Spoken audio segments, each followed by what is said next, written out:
Welcome to Nabitri Channel. Yuk kita mulai cerita hari ini. Bab 13, dia menangis. 2 bulan berlalu, 2 bulan darah yang menolak berhenti. 2 bulan hanya di dalam rumah, tidak kemana-mana. Setiap hari Bobby menelpon pastor, mendesak soal surat yang entah kenapa belum juga keluar. Ia memastikan aku tidak punya rencana kabur, tidak ada kesempatan menghilang. Karena sampai surat itu ada di tangannya, ia selalu curiga aku akan lepas. Tapi aku sudah pasrah, apalagi yang bisa kulakukan. Aku sudah menikah, meski pernikahannya seperti itu adanya. Tidak ada alasan lari, tidak ada pelarian yang sepadan dengan resikonya. Mamaku juga mengerti, ia tahu aku belum bisa kembali padanya. Setiap pagi aku bangun di rumah yang tak terasa milikku, di antara orang-orang yang nyaris tidak kukenal, melakukan pekerjaan yang tidak pernah kusetujui. Dan karena Bobby tahu aku berjalan di atas kulit telur, melakukan segala yang bisa kulakukan demi mendapat izinnya untuk bertemu mamaku. Ia memanfaatkannya. Ia makin mengatur, makin ceroboh dalam kekejamannya. Kalau aku tidak melakukan sesuatu tepat seperti maunya, ia meledak. Pernah aku lupa menutup botol baby oil. Ia melihatnya di wastafel tanpa tutup. Lalu tanpa kata melempar sesuatu dan berteriak begitu keras sampai tubuhku menegang. Kali lain giliran laptopku. Ia mengangkatnya, memiringkan layar ke arah cahaya dan melihat satu sidik jari. Itu saja cukup. Ia membanting menutupnya, dan suaranya naik lagi. Seolah kesalahanku adalah pengkhianatan. Seberapapun aku berusaha, tidak pernah cukup. Selalu ada celah, selalu ada salah. Selalu ada kegagalan yang ia temukan. Selama itu gitarnya bergema menembus dinding, suaranya sumbang, menyebar seperti jamur. Sementara satu kalimat dari mamaku terus berdenyut di kepalaku seperti detak jantung yang kujaga agar tetap hidup. Kamu akan selalu jadi anak mama. Aku berpegangan pada kata-kata itu seperti oksigen, tapi aku masih belum diizinkan menemuinya. Setiap kali aku bertanya pada Bobby, pelan dan hati-hati, seperti mendekati binatang liar, ia menjadi dingin. Bukan marah, tetapi berbahaya dengan cara yang sunyi. Dulu kamu pernah minta sesering itu ke mamamu waktu mau ketemu aku, katanya. Lalu ia tertawa kecil, tapi matanya tidak ikut tertawa. Kalau kamu terus mendesak, aku malah makin tidak ingin mengizinkan. Fokus saja jadi anak baik. Aku yang tentukan kapan kamu siap. Kamu harus pantas dan sabar. Jadi aku menunggu dan aku berdarah. Pendarahannya tidak deras, tetapi tidak berhenti. Cukup untuk membuatku lemah, pusing, terlepas dari tubuhku sendiri. Kebanyakan hari rasanya aku mengambang, tubuh bergerak menjalani rutinitas, sementara sisanya tenggelam ke tempat yang dalam dan tidak terjangkau. Aku mencoba menyembunyikan wajahku yang makin pucat. Makanan tidak membantu. Di rumah itu tidak ada yang makan daging segar, katanya terlalu mahal.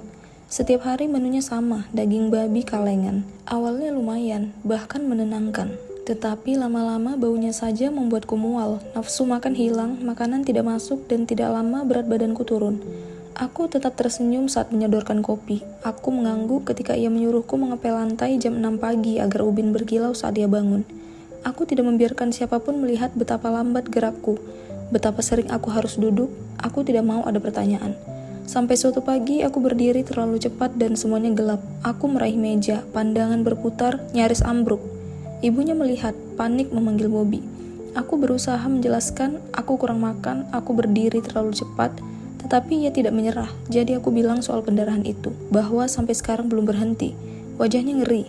Bagaimana kalau nanti tidak bisa punya anak? Itu pikiran pertamanya. Bukan bahwa aku mungkin sakit, bukan bahwa aku butuh bantuan, tetapi bahwa aku mungkin gagal memberinya cucu. Tubuhku runtuh di depannya, dan yang ia lihat hanya rahim.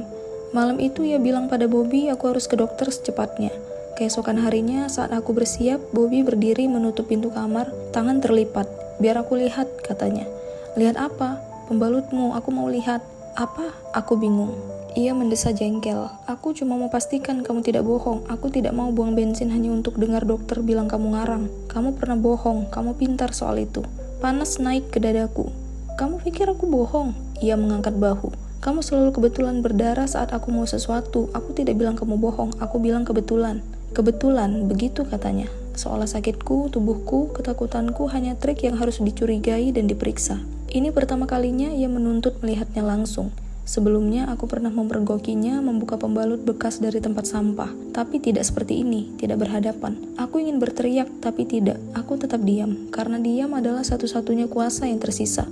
Aku bilang tidak. Ia mendekat, senyum yang sama seperti tokoh penjahat sinetron yang dulu sering ia perankan. Peran yang merembes ke hidup nyata. Kalau tidak ada yang disembunyikan, ya tunjukkan, katanya. Aku ragu, lalu kutunjukkan. Ia melihat tanpa sepatah kata. Tidak ada permintaan maaf, tidak ada rasa bersalah. Bahkan tidak ada kikuk. Ia mengambil kunci seolah semua ini remeh. Kita berangkat, ujarnya, dan selesai. Seperti menambah satu urusan di daftar tugas. Kami tidak bicara di mobil. Saat sampai di klinik, aku sudah mati rasa. Tempatnya kecil, sunyi. Dokternya perempuan parubaya dengan mata lembut dan suara pelan. Ia bertanya hal-hal yang belum siap kujawab. Soal siklus, soal nyeri, soal stres. Air mataku naik sebelum sempat kutahan. Ia memeriksa singkat. Tak ada temuan fisik. Ini bisa terjadi, katanya lembut. Saat seseorang berada dalam stres emosional berat, hormon bisa kacau, tubuh bisa bereaksi dengan cara yang tidak kamu duga. Pendarahan ini cara tubuh menyalakan alarm. Lalu ia menatap mataku dan mengatakan satu hal yang tidak pernah kukira akan kudengar. Yang penting sekarang adalah istirahat, buat dia nyaman, tenangkan suasana, nanti tubuhnya akan menemukan jalan kembali. Aku ingin percaya semua bisa sesederhana itu. Kalimat dokter itu menggantung di dalam diriku, rapuh namun menenangkan. Bobby justru menepisnya. Dalam perjalanan pulang, aku menatap jalanan yang melintas, terlalu lelah untuk bicara. Aku ingin percaya, sekarang setelah ia tahu aku tidak bohong, ia akan melunak. Mungkin ia akan mengerti. Tapi Bobby tidak terlihat lega, ia justru kesal. Ya sudah, gumamnya. Setidaknya kamu tidak sekarat atau lebih parah, mandul. Aku diam, ia melirikku. Mungkin kalau kamu syuting lagi, kamu bakal senang, sekalian bantu keluarga. Uang dari sinetron terakhirmu juga sudah hampir habis. Itu bayaran dari sinetron pertamaku yang masuk ke rekening pribadiku, tetapi sudah habis karena ku transfer ke Bobby untuk kebutuhannya dan keluarganya. Katanya karena kami suami istri, uangku adalah uangnya juga. Ia tidak suka aku punya apapun yang terpisah. Aku tetap diam, jalan di depan kabur, dan rasanya aku makin kecil setiap ia bicara. Malam itu aku duduk sendiri di pinggir ranjang, lututku kupeluk. Aku membuka ponsel, menggulir chat lama yang berbulan-bulan tidak kusentuh.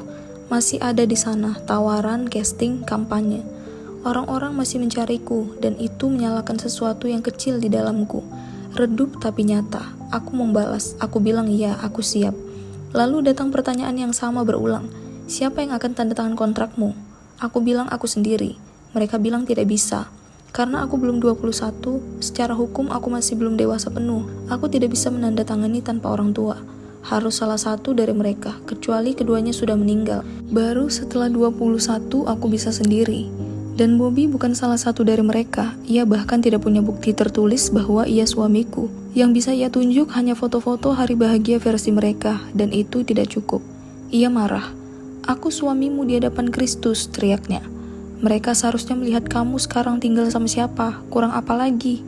Tetapi hukum tidak peduli pada upacara tanpa saksi sah. Di atas kertas aku masih lajang, dan di atas kertas hanya orang tuaku yang bisa mewakili. Ia menelpon sana-sini mencari celah, tidak ada. Lalu ia menoleh padaku dan mengatakan seolah tidak penting. Baik, kita ke rumah mamamu, kamu minta dia tanda tangan. Jantungku berhenti sejenak. Serius, bisikku. Ia tersenyum. Ya, tapi ingat tujuanmu. Kamu ke sana untuk minta tanda tangan. Aku tidak peduli alasannya. Aku hanya ingin bertemu. Saat itu bulan Februari. Pertama kalinya dalam berbulan-bulan aku diizinkan bertemu mamaku lagi. Sehari sebelumnya aku mengirim pesan, "Mah, bisa masak daging yang enak." Hanya itu, aku tidak menjelaskan apa-apa. Aku tidak bilang betapa aku merindukannya, betapa aku muak makan kalengan setiap hari, betapa berbulan-bulan aku tidak menyentuh yang segar. Aku tidak bilang aku memimpikannya, hanya satu permintaan kecil. Kalau ia tahu alasannya, ia akan sedih, karena sejak kecil ia selalu ingin memberiku yang terbaik. Ketika aku melangkah masuk apartemen dan mencium aromanya dari dapur, rasanya tidak bisa dijelaskan. Melihat mamaku lagi, menghirup wangi masakannya setelah begitu lama. Aku belum sampai setengah ruangan, air mata sudah jatuh. Ia membuka tangan dan aku berlari memeluknya seperti anak kecil. Seperti aku berusia 5 tahun tersesat di Brussels dan menangis mencari rumah. Ia merengkuhku dan aku roboh di pelukannya. Meminta maaf, bilang aku tidak pernah mau menyakitinya. Bilang aku merindukannya setiap hari. Ia menepukku pelan dan berbisik. Yang penting kamu bahagia, mama ikut bahagia. Aku ingin berteriak, aku tidak bahagia. Aku ingin bilang, aku tidak merasa aman. Tapi aku tidak berani kehilangan dia lagi, jadi aku tersenyum. Aku mengangguk. Aku bilang aku bahagia, aku rindu syuting, aku ingin kerja lagi. Dan ia percaya. Sebagian karena memang benar. Ia menandatangani kontrak, tetapi setelah kami ganti nomor rekening, Bobby sempat mencoba mencantumkan rekeningnya. Namun kami ubah ke punyaku. Ia tidak protes. Toh uangnya tetap akan kutransfer ke dia. Begitu saja, aku bergabung di sinetron baru berjudul Magic. Namanya terdengar ironis. Tidak ada yang terasa seperti keajaiban. Tetapi mungkin ini awal dari sesuatu yang lebih baik. Memulai Magic terasa seperti lahir lagi. Walau Bobby masih mengikutiku kemana-mana. Walau aku tetap harus menghampirinya di jeda adegan. Walau ia tidak membiarkanku terlalu dekat dengan pemain lain. Akhirnya ada sesuatu lagi yang rasanya milikku. Pemerannya muda, seumurku. Mereka mudah tertawa, mereka pikir aku lucu. Mereka tidak tahu apa yang kualami. Lalu suatu hari, begitu saja pendarahannya berhenti. Seharusnya itu melegakan, tetapi aku justru takut. Karena sekarang aku tidak punya alasan, tidak punya tameng, tidak punya alasan menolak saat ia menginginkan sesuatu. Tubuhku tidak lagi rusak, artinya tersedia lagi. Tetapi aku tidak bisa membiarkan ia menyentuhku. Aku tidak merasa apa-apa. Bukan benci, hanya kosong yang menakutkan. Jadi aku berbohong, aku bilang masih berdarah. Awalnya cukup, tetapi aku mengenalnya. Kadang kata-kata tidak ia percaya, kadang ia meminta bukti tanpa peringatan. Jadi beginilah caraku. Setiap malam sebelum tidur, aku ke kamar mandi dan membuka pembalut baru. Aku meneteskan saus tomat di bagian tengah, menambah kecap asin agar warnanya pas. 2 botol kecil kusimpan di dalam tangki kloset, bagian yang bisa diangkat dan ditutup. Supaya tidak ada yang tahu, aku jadi mahir cukup untuk menipunya beberapa waktu. Aku taruh tisu di atasnya agar tidak menyentuhku, tapi percuma. Kesamaannya menembus tisu dan membuat kulitku perih. Kulitku gatal, memerah, lecet. Setiap langkah membuatku meringis. Aku memilih rasa sakit itu, karena rasa sakit itu masih lebih mudah daripada membayangkan ia menyentuhku. Suatu malam setelah syuting panjang, aku pulang masih dengan seragam sekolah dari lokasi. Aku belum sempat berganti, baru hendak bersih-bersih ketika Bobby bertanya, "Masih berdarah?" Aku mengangguk, "Iya." Aku membalikkan badan pura-pura sibuk, berharap ia berhenti, tapi ia belum selesai. Biar aku lihat, perutku serasa jatuh, aku ragu. Dan pada detik itu juga, tanpa peringatan, ia menarik turun rok sekolahku. Ia melihat pembalutku lalu menatapku seolah berkata, "Kamu kira aku bodoh?" Ternyata darah palsuku tidak cukup meyakinkan. Tanpa sepatah kata, ia meludahi wajahku. Ludahnya hangat, basah, menempel di pipi, menetes melewati rahang ke leher. Ia menatapku seperti aku bukan siapa-siapa. Aku tidak bergerak, aku tidak menangis, aku tidak berteriak. Aku berdiri saja, dada naik turun, seperti berdiri di dasar laut tanpa sisa udara. Lalu ia mulai menangis, besar, marah, berantakan, seolah dialah yang disakiti. Saat itu aku sadar ia tidak hanya meludahi wajahku, ia mengubah kekerasan menjadi pertunjukan. Dan sekarang ia juga ingin menjadi korban, seakan-akan akulah yang melakukan ini padanya.